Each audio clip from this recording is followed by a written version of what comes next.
한동훈 대표 얘기를 좀 해볼게요. 한동훈 대표의 친한 체제가 이제 완성이 된 거 아니냐 이제 이런 얘기가 나오거든요. 뭐 사무총장, 비서실장, 정책위의장까지 다 교체를 했어요. 그러면서 이제 어느 정도 완성이 됐다 이런 얘기가 나오는데 시간이 없어서 이분들을 다 말씀을 드릴까 싶긴 한데 지명직 최고위원으로는 원외 친한계 김종혁 전 조직부총장, 수석 대변인으로는 초선의 곽규택, 한지아 의원을 선임을 했고요. 전략부총장으로는 한동훈 캠프 상황실장 출신 신지호 전 의원, 조직부총장에는 정성국 의원이 낙점이 됐습니다. 신임 정책위의장에는 김상훈 의원이요. 뭔가 이제 우군 선택에 주력했다라는 평가가 나오고 있고요. 근데 여기서 한 가지 이거 먼저 여쭤볼게요. 여의도 연구원장은 교체될 것이냐 이 부분이 좀 관심을 끌고 있더라고요. 좀 다른 데서는 많이 안 다룬 것 같기도 하던데 일단 여의도 연구원 개혁의 필요성을 한동훈 대표가 강조를 했더라고요. 여기 좀 개혁을 해야 되지 않냐. 이제 안에서는 좀 설왕설래가 있나 봅니다. 어떻게 보십니까? 아무래도 정치권에 오래 계셨으니까. 우리 당이 옛날에 이제 연전 연패할 때 예. 2000년대부터 그 2004년부터 2010 몇 년까지 졌죠. 그 연전 연패할 때 그 가장 여러 요인이 있는데 그 중에 패배 요인 중 하나가 민주연구원이 여의도연구원과의 차이. 예. 그러니까 여의도연구원이 상당히 경쟁력 있게 그때는 평가받았거든요. 진짜, 예. 예. 그 여의도연구원이 옛날 그 누굽니까 윤여준 씨. 네, 예전에. 예, 윤여준 씨가 처음에 이제 그 원장을 맡으면서 나름 자리를 잘 잡았어요. 그러니까 공채로 뽑고 그 나름대로 실력 있게 네. 뽑고 그렇게 해서 이제 우리 민주연구원 같은 경우는 공채로 들어온 사람도 있지만 초창기에 당직자 중에서 계파 몫으로 예. 이렇게 안배한 것도 있어요. 예를 들면 뭐 누구 계파에서 몇 명, 누구 계파에서 몇 명 이렇게 자리 잡아주는 걸로 했기 때문에 민주연구원이 썩 그렇게 그 경쟁력이 있지 않았어요. 초창기에. 예. 그리고 특히 여의도연구원이 잘하는 게 여론조사 아주 잘했습니다. 근데 여의도연구원 망가진 게 그 결정적으로 망가진 때가 황교안 당대표 시절이에요. 그때부터 이제 여의도연구원이 완전히 뭐라 할까요? 그냥 뭐 개밥의 도토리 신세가 된 예. 거죠. 그래서 지금까지 계속 여의도연구원이 문제가 있고 국민의힘 내부에서도 여의도연구원을 개혁해야 된다 이런 얘기가 있는데 여의도연구원 개혁하려면 지금에 있는 분 갖고는 참 어려울 거예요. 지금 홍영림 예. 그분이 여의도 연구원장으로. 그러니까 그런 정도분이 아니라 윤여준 씨가 왜 좋았냐면 차기에 대한 정치적 욕심이 없고 그리고 누가 뭐라 그래도 연구원에 이렇게 방어막을 쳐줄 수 있는 안 하겠다고 하면 연구원에 그런 방어막을 쳐줄 수 있을 만한 분이 와야 연구원을 개혁할 수 있습니다. 지금 봐서는 그럴 만한 사람을 구해 와야 되는 건데 안 그러면 연구원 체질이 개선이 안 되죠. 계속 예. 연구원이 당내 기류에 흔들려서 당 대표가 원하는 자료를 만들어주고 당 대표가 원하는 여론조사를 이렇게 수치를 맞춰주고 이런 식으로 하면은 여의도 연구원의 경쟁력이 살아날 수가 없는 거죠. 예. 그러니까 바꾸지는 저는 못할 것 같아요. 당분간은. 그러니까 지금 한동훈 대표의 행보를 보면 바로 정책위 의장이나 그 지명직 최고 임명을 하고 이렇게 했었어야 되는데 10일 이상을 끌었거든요.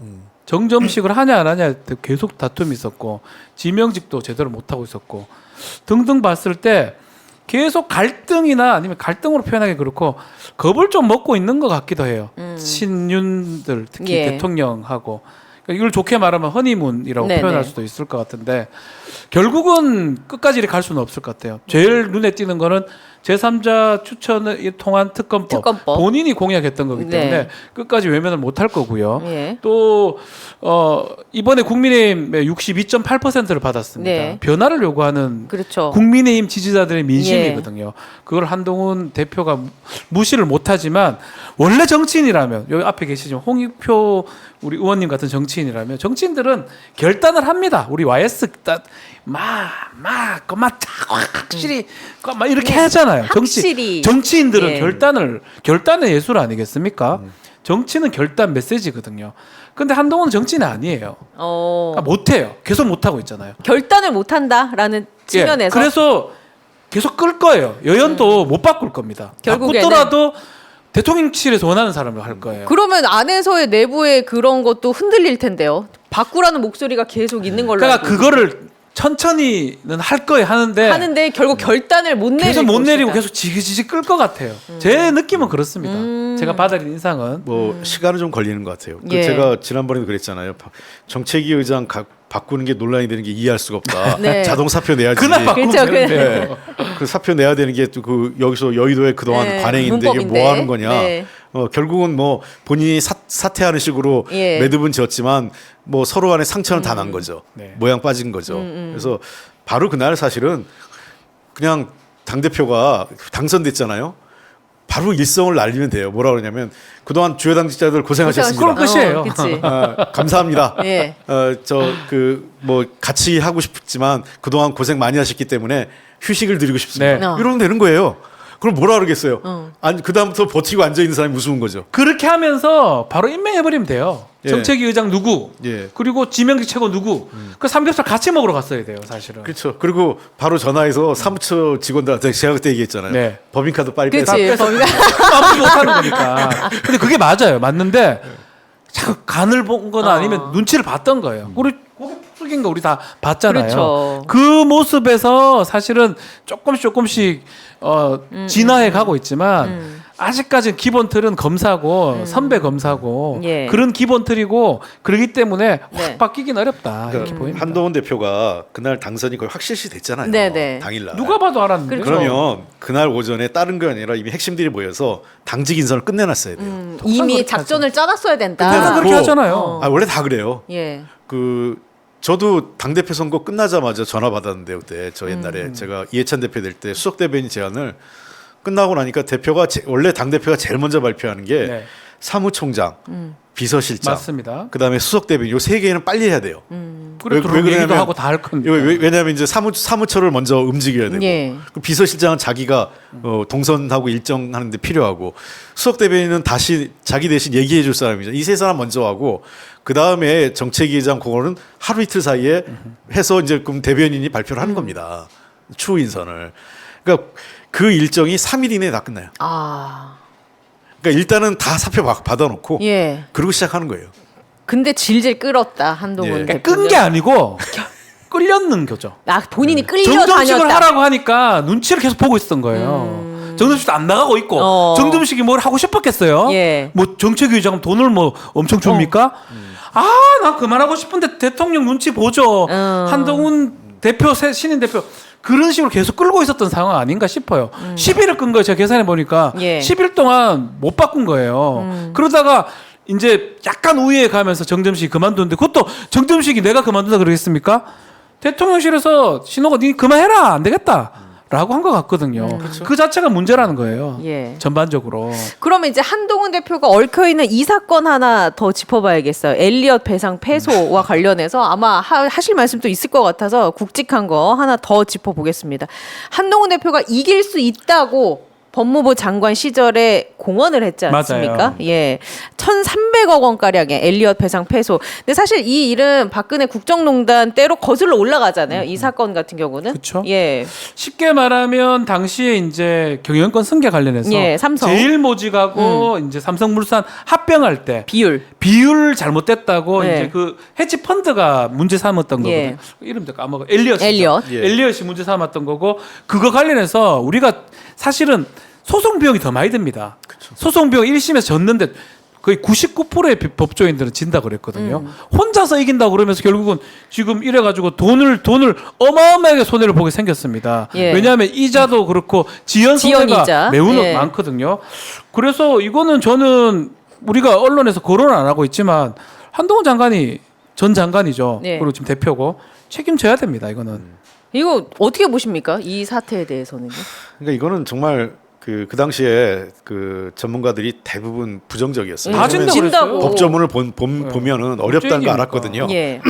근데 한동훈 장관 본인이 폼은 다 잡았죠. 국민 세금 낭비할 수 없다.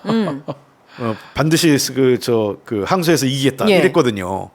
근데 결국은 졌습니다. 다 만류했는데도. 그래서 한동훈 장관이 최소한 도의적으로라도 이건 사과라도 해야 돼요. 해야죠. 예? 어쨌든 뭐 그 한동훈 개인이 아니라 국가가 법무부가 대한민국 법무부가 항소를 했고 패소한 거기 때문에 뭐 세금이야 그 손해 비용이야 국민 세금으로 갚을 수밖에 없지만 예. 그렇다면 이렇게 무리하게 그 본인이 판단 잘못한 거에 대해서는 자기 인기 하나 그 뭐 좀 그럴듯하게 그 포장해서. 국민적 이미지를 예. 좋게 하겠다고 해서 이 네. 많은 돈을 낭비한 거 아니에요. 전문가 예. 의견을 듣지 않고 그때 최소한 관계 전문가들 모아놓고 의견을 들어서 어떻게 하는 게 좋겠냐 이렇게 해서 그 사람들 의견이 국민 여러분 죄송합니다. 저도 하고 싶은데 이 승소가 없다는 게 전문가들 의견이기 때문에 그냥 승복하겠다 이렇게 했었어야 되는 네. 거를 아무 의견도 안 취합하지 않고 본인 혼자 단독적으로 개인 예. 인기 플레이로. 근데 저는 이게 한동훈의 리더십의 아주 그 하나의 상징적인 모습이라고 생각해요. 저는 이제 국민의힘이 더 망가질 수도 있다고 봐요. 아 앞으로 이런 예. 식의 리더십을 계속 해 예, 나간다면 그러니까 국민의힘이 망가지는 것보다 예. 나의 이미지, 나의 개인기가 더 돋보이는 거를 선호할 거예요. 네. 리더는 그래서 안 되거든요. 예. 어떤 때 물론 어떤 때 리더는 본인이 빛날 때도 있지만 어떤 시기의 리더는 자기의 희생을 통해서 조직이 안정되고 조직이 좀 그럴듯하게 예. 한 단계 나아갈 수 네, 있는 네. 밑거름이 되는 역할도 해줘야 되거든요. 지금 국민의힘 같은 경우는 총선에서 패배하고 여러 가지로 당이 우왕좌왕하고 어려운 그쵸. 상황 아니겠어요? 그러면 예. 빛나는 리더십이 아니라 지금은 희생하고 그 당을 안정시킬 수 있는 리더십이 필요한 예. 거거든요. 근데 한동훈 대표의 스타일이 그렇지 않을 거라는 측면에서 국민의힘이 상당히 어려울 수 있다. 개인적으로도 문제가 있어요. 이것도 1,400억 이상의 손해도 끼치지만 본인은 이긴다고 막 얘기를 했던 건데 대부분 법조인들은 못 이긴다고 했던 건데 실제로 조선 제일검이라는 별명이 있잖아요. 네네. 조선 제일의 검사다 뭐 이런 표현인데 실제 재판은 다 져요.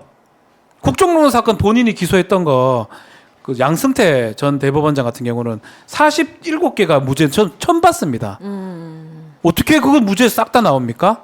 본인이 했던 법무부 장관 시절에 했던 항소심 유지했던 것도 졌던 것도 많고 개인적 어떤 민형사소송도 거의 지고 있거든요. 그러니까 우리가 언론에서 얘기를 별로 안 다뤄서 그렇지 예. 법률적으로도 사실은 형편없는 스코어를 지금 내고 있어요. 그건 좀 다뤄야겠네요. 그러면 그 한동훈 대표가 법조인으로서의 성적을 매긴다면 그 성적으로 저는 따지면 저는 한 40점이거든요. 예. 100점 하면 제가 승소율 한 40%. 예. 한동훈 대표는 이분 10%도 안 될 것 같은데요. 10점도 안 되는 거죠. 그럼 조선 제일검이 아니네 그러면. 조선 제일 혀겠죠, 혀겠죠.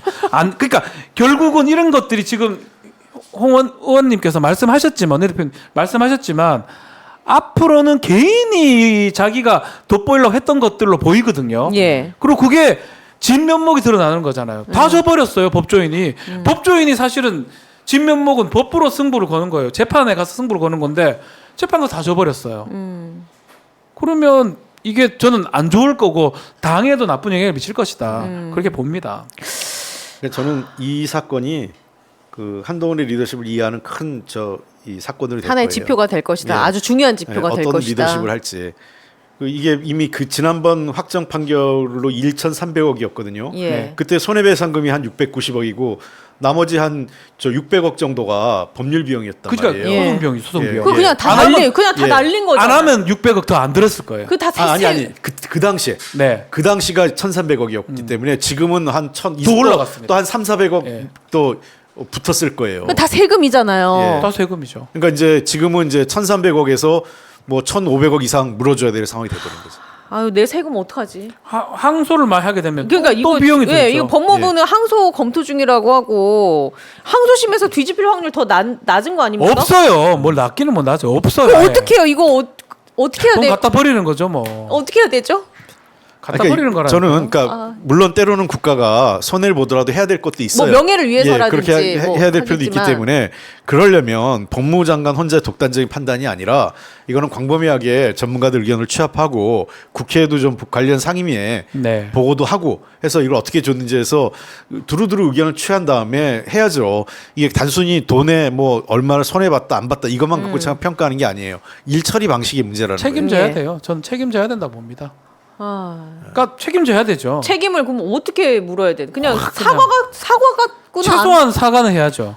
법적인 뭐 금전 돈 없게 뭐 돈 국고, 있겠습니까 이 사람이? 자, 국고 손실에 이렇게 이런 사건이 앞으로 손해가 있었잖아요. 그러면 예. 이 발생에서부터 현재 마무리될 때까지 과정에 대해서 약간의 백서 같은 게 있어야 돼요. 그렇죠. 뭐가 잘못됐는지. 그러니까 우선은 이게 사실은 그 삼성 때문에 이게 생긴 거 아니겠어요? 예. 그거 삼성이 하면서 네. 예, 승계 과정 승계 관련돼서 주려고 제대로. 예. 네. 그래서 국민연금을 동원한 박근혜 정부 때 이게 시작된 거 아니겠어요? 네. 그리고 그때 이게 사실 국정농단 국정농단 그때 이거잖아요. 예. 그거에 조사했던 검사가 한동훈이었잖아요. 그렇습니다. 한동훈 대표. 예. 다 지가 했어요. 예. 예. 그러니까 그렇다면 다른 방식을 택했었어야 돼요. 엘리엇에 이게 물어줘야 되는 상황이라면 삼성이나 또는 다른 쪽에다가 우리가 그거에 대한 국가는 그거에 대한 손실을 그쪽에다 예를 들면 그 보상을 요구할 수 있는 그 민사 소송을 건다든지 국가가 그런 방식. 그럼 예를 들면 예, 삼성한테. 그렇죠. 상당 예, 이거에 대한 상당 비용을 구상권을 이제 구상권을- 이재용 회장이나 그렇죠. 삼성에게 그렇죠. 청구를 한다든지 그런 방법을 머리를 썼었어야 된다는 아. 거예요. 국제 소송에서 엘리엇하고 아. 싸우지 말고. 그럼요. 삼성이 잘못한 거잖아요. 어쩌면. 예. 그렇게 네. 가는 그리고 방법. 당시 국정농단에 고려해봤어요. 관계했던 사람들, 네. 그렇죠. 박근혜 전 네. 대통령을 포함해서 이 사건에 결정한 사람들이 쭉 있잖아요. 그걸 왜 안 했을까요? 그러니까요. 왜 안 했을까요? 조선 그러니까- 제일 검이라면서요. 아니 이런 제일 거죠. 혈하니까. 그 길은 여러 개를 뚫어놓고 봐야 되는 거죠. 네. 그러니까 엘리엇 탁구는 소송을 어떻게 할 거냐 이 판단이 하나 존재한다면 자 그러면 우리가 질 수 있어. 그렇다면 이거 손실을 어떻게 하지? 근데 이거 사실은 이게 국가가 잘못한 게 아니라 삼성물산 대주주 관련된 국민연금이 그렇죠. 찬성표 던지게 하는 그 국정농단 핵심이잖아요. 여기서 수혜를 본 사람이 누굽니까? 이재용 삼성, 이재용이잖아요. 이재용 그쵸. 삼성 당시 재산, 부회장. 예, 증식이 됐으니까. 그 다음에 그 삼성물산. 예. 그 삼성그룹이고 있고요. 네. 그다음에 또 그 책임이 있는 건 국민연금도 책임이 있고 또 이 당시에 이런 거를 강요했던 사람들. 그 국민연금 이사장을 포함해서 뭐 저 대통령실 강시 대통령과 대통령 주변에 있던 결정 과정이 있었던 사람들. 이 사람들에 대해서 모두 다 구상권 요구해서 책임을 지게. 그 사람들 재산들이 있을 거 아니에요. 그렇죠. 그런 방법들을 고민을 해봤어요. 예, 그러면 큰 돈은 아니더라도 예. 그런 사람들한테 책임을 물리면 앞으로 이런 결정 못하는 그런 반면교사라도 삼아야 되는 거죠.